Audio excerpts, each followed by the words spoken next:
Imagine the flicker of torchlight, shadows stretching across marble columns, and the sound of a chorus rising in the distance.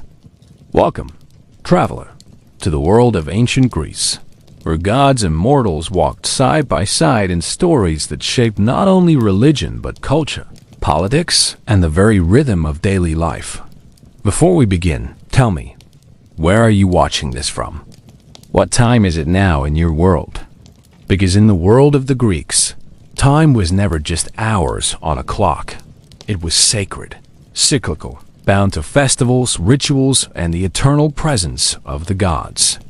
This is the story of Greek mythology and ancient Greece, gods, culture, and rituals. A journey into a civilization where myths were not just tales, but the very fabric of existence. Stay with me, for by the end of this voyage, you'll not only know the gods of Olympus, but you'll understand how their presence touched every feast, every prayer, every moment of life in the ancient world. Let us begin with the most important truth of the Greeks. Their gods were everywhere. Unlike the distant, untouchable deities of some faiths, the Greek gods were present in every stone, every breeze, every ocean wave. To them, thunder was Zeus speaking, the harvest was Demeter's gift, the sea's anger was Poseidon's wrath. Life was not secular and religious, it was all divine. The mythology we read today as story was, to them, sacred explanation. Religion in ancient Greece was not about salvation or eternal reward. Instead, it was about harmony, balance, and respect. The Greeks lived with the gods, not for them. Worship was woven into every action. Each home had a small altar to Hestia, goddess of the hearth, where the first and last offering of every meal was given. In the city, grand temples rose to honor Athena, Apollo, or Artemis. Sacrifice was not superstition, it was conversation, a way to ask for favor and protection. Consider the daily life of a citizen in Athens. He wakes at dawn, the light of Helios spreading across the Acropolis. Before eating, he sprinkles a few drops of wine onto the ground as a libation to the gods. At the city's heart, the Parthenon looms, not as a museum piece, but as the living house of Athena. On festival days, he will march in procession, carrying offerings, joining hymns, watching sacred dramas unfold in the theater below the citadel. The role of myth in this was central. The myths of Zeus, Hera, Apollo, Aphrodite, and the rest were not bedtime tales. They were explanations of the world, mirrors of human nature, and warnings about hubris, the arrogance of overstepping mortal bounds. When farmers prayed to Demeter, they remembered her grief when Persephone was taken to the underworld, explaining why the earth lay barren in winter. When sailors poured wine into the sea, they thought of Poseidon's temper, knowing that to neglect him meant risking storms. Greek religion had no single holy book, no unified doctrine. Instead, it thrived in song, ritual, and tradition.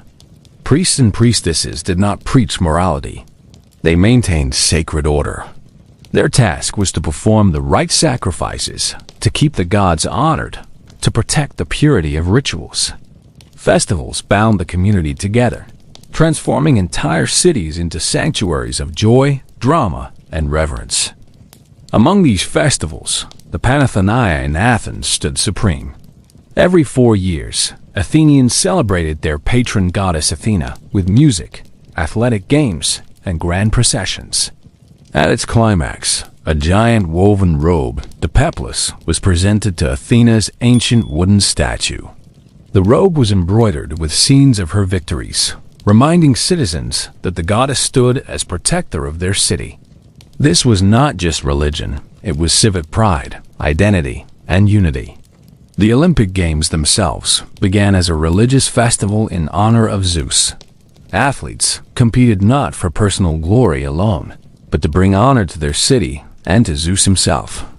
Victors crowned with olive wreaths were seen as blessed by the king of gods. To cheat, to dishonor the games, was to dishonor Zeus.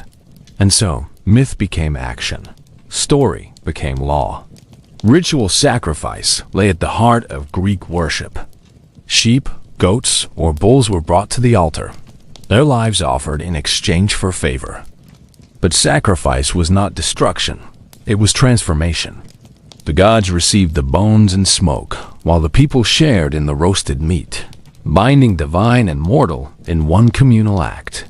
Even the poorest could offer cakes, fruits, or incense, for what mattered was devotion, not wealth. Behind these public rituals, there were also mysteries. The Eleusinian mysteries, held in honor of Demeter and Persephone, remain among the most fascinating religious practices of the ancient world. For centuries, initiates were sworn to secrecy, their experiences hidden from history's gaze. Yet we know they celebrated rebirth, the cycle of life and death, and the hope of renewal beyond the grave. Ordinary Greeks traveled miles to be initiated, believing that through Demeter's mysteries, life itself gained deeper meaning. The gods themselves reflected human society. Zeus was a ruler, Hera a jealous queen, Aphrodite the embodiment of desire, Ares the fury of war, Athena the wisdom of strategy. These divine figures allowed the Greeks to wrestle with their own emotions, ambitions, and flaws.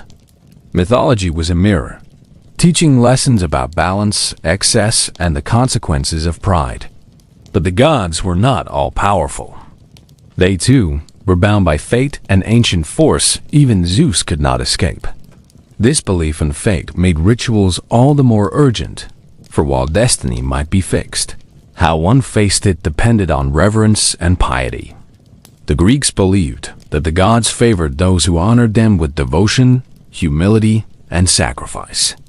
In the polis, or city-state, religion was both personal and political. Each polis had its patron deity. Athens was Athena's city. Corinth honored Poseidon. Sparta revered Artemis Orthia. Wars could be launched with divine blessing, and victories celebrated with temples and dedications. When the Persians were defeated at Marathon, the Athenians credited their triumph to the favor of the gods, raising monuments in thanks. Yet Greek religion was not rigid. Local traditions blended with pan-Hellenic myths. In one town, a hero might be worshipped as a god, while elsewhere he remained only a figure of legend. The Greeks embraced this diversity, weaving a tapestry of belief that was at once shared and deeply local. Imagine standing in Delphi, the sanctuary of Apollo. Pilgrims from across Greece arrive, climbing this sacred path lined with treasuries built by proud city-states. At the temple's heart sits the Pythia, Apollo's oracle, inhaling fumes from a chasm, her voice speaking riddles that kings and generals interpret as divine command. Here myth and power converge. A ruler might base his entire campaign on the words of Apollo's priestess. In this way, mythology shaped not only private devotion, but the very course of Greek history. The theater, too, was a temple of myth. Tragedies and comedies were not mere entertainment. They were offerings to Dionysus, god of wine and ecstasy. Through plays, citizens confronted the stories of Oedipus, Medea, or Agamemnon, learning the dangers of pride, vengeance, or neglect of the gods. Theater was collective reflection, a spiritual mirror held up to the soul of the polis. As evening falls in our imagined Athens, the smoke of sacrifices drifts through the air, mingling with the sound of flutes. Families gather at hearths, fires crackling in Hestia's honor. The myths of the gods are told once again, not as fiction but as truth, a living thread that ties the mortal to the divine. Greek mythology, Greek religion, Greek culture all were one. To live as a Greek was to live in the presence of the gods, to see every stone, every storm, every victory and tragedy as part of their eternal drama. And so, as we continue our journey deeper into rituals, festivals, and the culture of the Greeks, remember this: mythology was not an escape from reality. It was reality itself, the lens through which they saw their world. Night has settled over the Aegean, but the world of the gods does not rest. In every city-state, In every home, rituals continue, for the Greeks lived with an unbroken awareness of the divine. To them, the veil between mortal and immortal was thin, and every act of reverence maintained the fragile harmony between both realms. Let us now look deeper into the great festivals, the pulse of Greek religious life. Festivals were not just holidays. They were sacred events where the whole community gathered, from the poorest farmer to the wealthiest aristocrat. Through them, the myths came alive. Among the most famous was the Dionysia of Athens, a festival dedicated to Dionysus, god of wine, revelry, and transformation. Imagine the city swelling with visitors, streets alive with music, wine flowing freely, and the theater preparing to unveil the latest tragedies and comedies. For several days, Athenians suspended daily routines, focusing instead on performance, ritual, and ecstasy. To worship Dionysus was to embrace the boundaries of reason and passion, to honor the dual nature of humanity, the rational and the wild. The performance of tragedies was not casual entertainment. These play stories of Orestes avenging his father, of Medea's vengeance, of Prometheus bound in eternal torment were offerings to the god. The audience, thousands strong, shared a collective experience that was as spiritual as it was dramatic. Through catharsis, through pity and fear, they were purified, learning lessons the myths demanded of them. Another sacred celebration was the Thesmophoria, a women-only festival held in honor of Demeter and Persephone. In this secretive ritual, women left their homes and gathered for several days to perform rites ensuring fertility of the earth and their families. They fasted, made offerings, and shared in sacred stories of Demeter's grief and Persephone's return. Here, myth became an agricultural rhythm, binding human fertility to the fertility of the fields. And then there were the mysteries rituals shrouded in secrecy, their details hidden even from historians. The Eleusinian mysteries were the most renowned. Pilgrims walked from Athens to Eleusis, carrying sacred objects and preparing for initiation. Within the Telesterion, initiates experienced revelations so profound that even centuries later, Roman emperors sought initiation. Though the exact rites remain unknown, the essence of the mysteries was hope for renewal, for a blessed afterlife, for communion with the divine. Where Greek religion often focused on present harmony, the mysteries offer glimpses of eternal truth. To the Greeks, heroes too were objects of ritual. Figures like Heracles, Perseus, or Theseus were not only legendary in myth, but honored with sacrifices and shrines. Their tombs became centers of worship, their deeds eternal examples of courage and divine favor. Even ordinary mortals who achieved great acts could be venerated as heroes after death. In this way, the boundary between myth and history blurred, weaving gods, heroes, and mortals into one sacred fabric. The household played its part as well. Each family kept a shrine to Hestia, goddess of the hearth, where fires burned continually as a sign of protection. Meals began and ended with offerings. Travelers poured libations to Hermes before journeys, and children learned early that to dishonor the gods was to invite misfortune. Religion was not confined to temples. It lived in kitchens, doorways, courtyards, and gardens. Yet it was in the grand temples that the awe of Greek religion shone most brightly. Rising above cities, temples were not places for congregational worship as in modern churches, but houses for the gods themselves. The great statue of Athena Parthenis in the Parthenon, shimmering in gold and ivory, was not mere art, it was the goddess's presence. Offerings filled the temple treasury, and sacrifices on the altar outside affirmed her dominion. The temple was the god's dwelling and the city's heart. Delphi, too, embodied this presence. Pilgrims seeking Apollo's guidance offered gifts before approaching the oracle. Kings and generals traveled great distances, their futures dependent on the cryptic words of the Pythia. One ruler might hear that a great empire would fall in battle, not knowing until too late that it was his own. The oracle, bound all of Greece in shared reverence, its riddles shaping wars, alliances, and destinies. Religious life was also marked by the sacred calendar. Every month held festivals, sacrifices, or rituals. Time was measured not simply in days, but in sacred rhythms. Planting and harvest, solstice and equinox, battle and peace, all were tied to divine order. To neglect a festival was to risk the gods' displeasure, for harmony was built on continual recognition of their power. And the gods themselves were not only protectors but punishers. Myths are filled with warnings of mortals who forgot their place. Niobe, who boasted that she was greater than Leto, saw her children slain by Apollo and Artemis. Arachne, who challenged Athena in weaving, was transformed into a spider. These stories reinforced the lesson. Honor the gods, respect their place, and never let pride lead to hubris.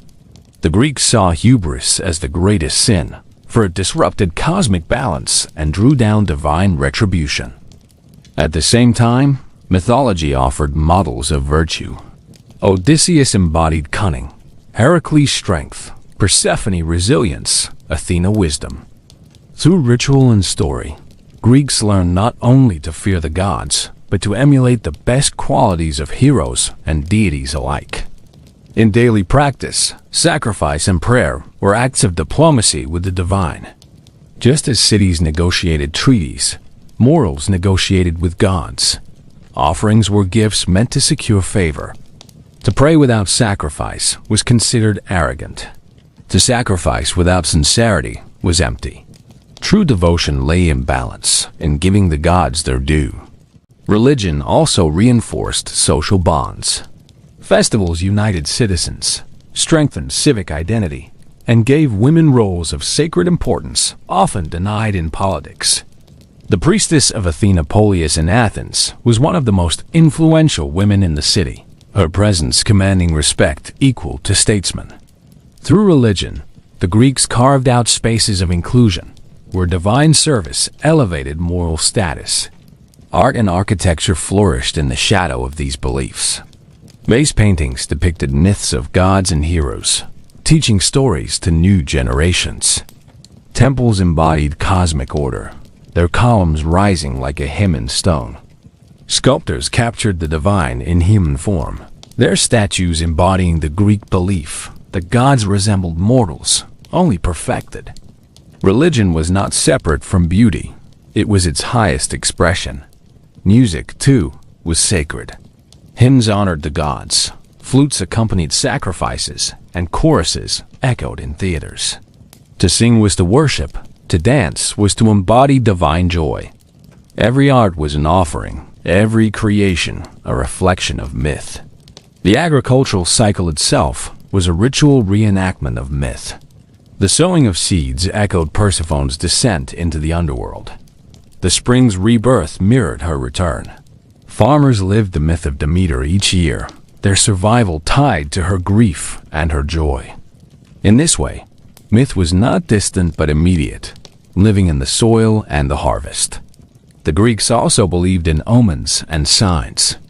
Birds in flight, dreams at night, the entrails of sacrificed animals, all could reveal the god's will. Divination was not superstition but a tool, guiding decisions from marriage to war. The gods spoke in subtle ways, and wise mortals listened. Death, too, was shaped by myth.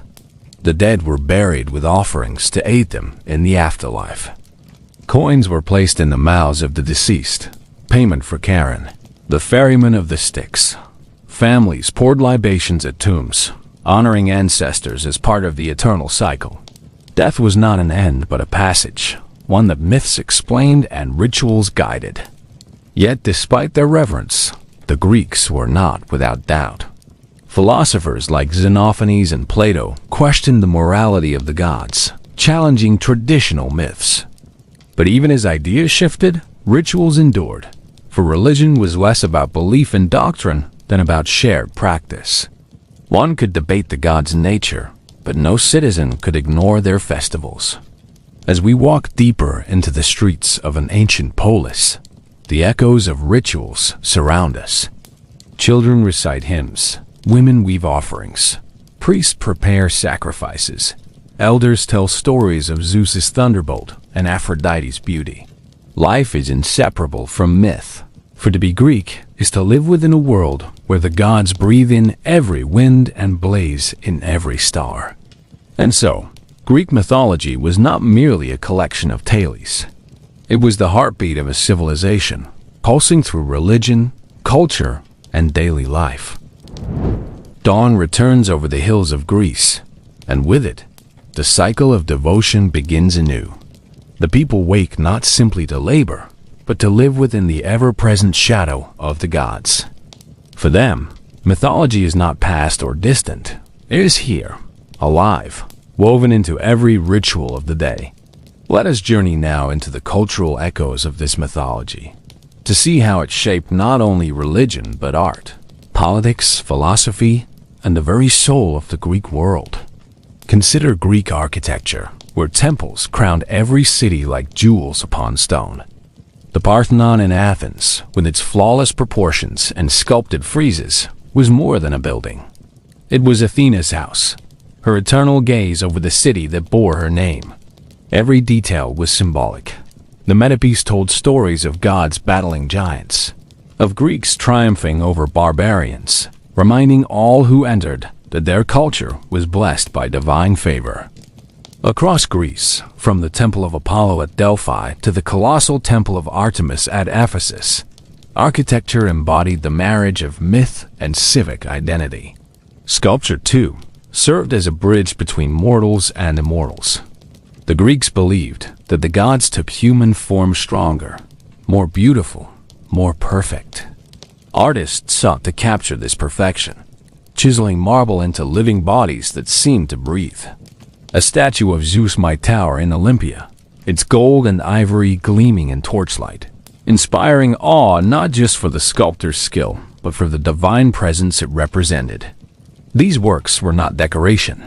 They were acts of devotion, frozen hymns in stone.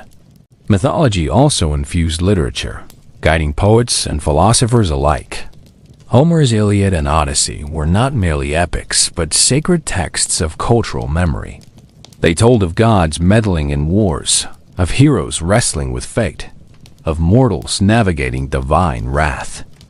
Hesiod's Theogony offered a genealogy of the gods, while his works and days tied myth to agricultural life, teaching through stories of Prometheus and Pandora.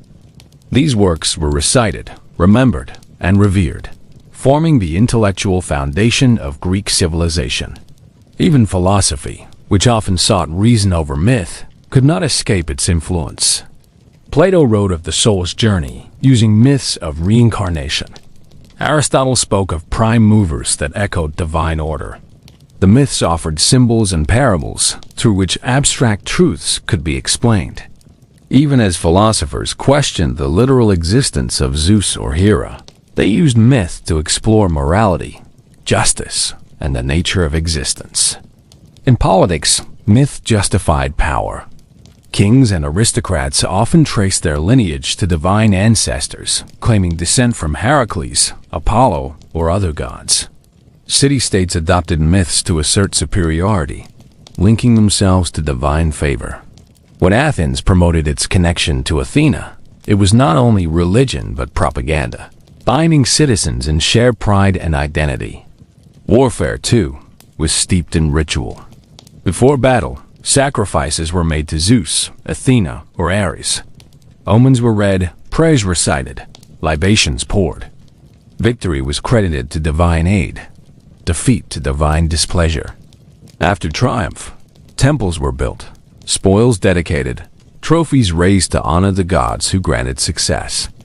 Even the greatest generals, men like Alexander the Great, sought legitimacy through divine connection, claiming descent from Zeus or seeking oracles to validate their conquests. The reach of mythology extended even into love and family. Weddings were accompanied by hymns to Hera, protector of marriage. Aphrodite was invoked to bless unions, Eros to stir passion. Myths of love and betrayal served as cautionary tales, guiding human relationships. The story of Orpheus and Eurydice warned of the fragility of trust, while that of Pygmalion celebrated love's transformative power. Every human bond was seen through the lens of myth. Rituals surrounding death and the afterlife reflected the same mythology. Funerals were accompanied by laments that echoed the cries of Demeter for Persephone. Offerings ensured safe passage into Hades, while tombs bore images of Charon's boat, Persephone's return, or Heracles' ascent to Olympus. The myth softened the fear of death, framing it not as an end but as entry into another realm where gods and heroes awaited. And beyond life and death, myth shaped the Greek understanding of the cosmos. The stars themselves were God's stories written across the sky. Orion the hunter, Perseus the hero, Andromeda the maiden all became constellations.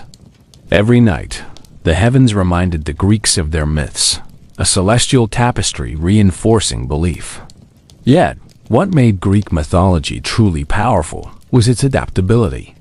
As Greece expanded, as it encountered Egypt, Persia, and beyond, its myths absorbed new influences.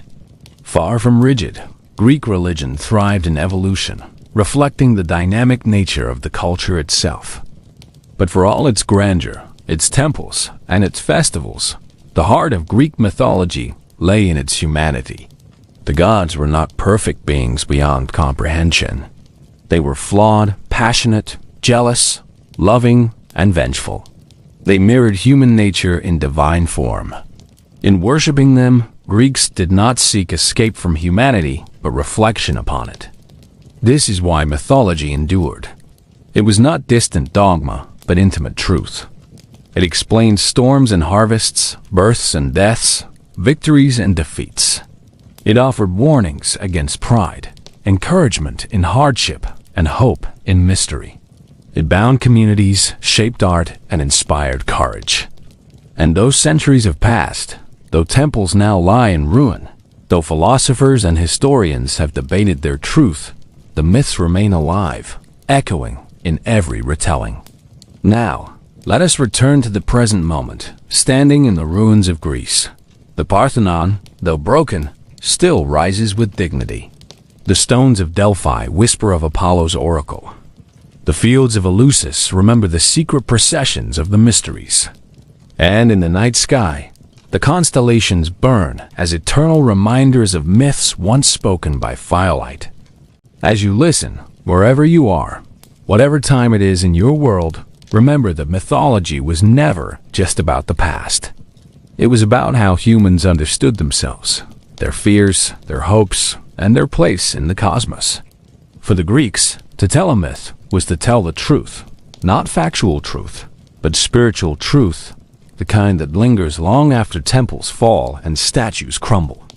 So we close this journey into Greek mythology and ancient Greece. Gods, culture, and rituals. A world where every meal was a prayer, every festival a living story, every temple a house of the divine.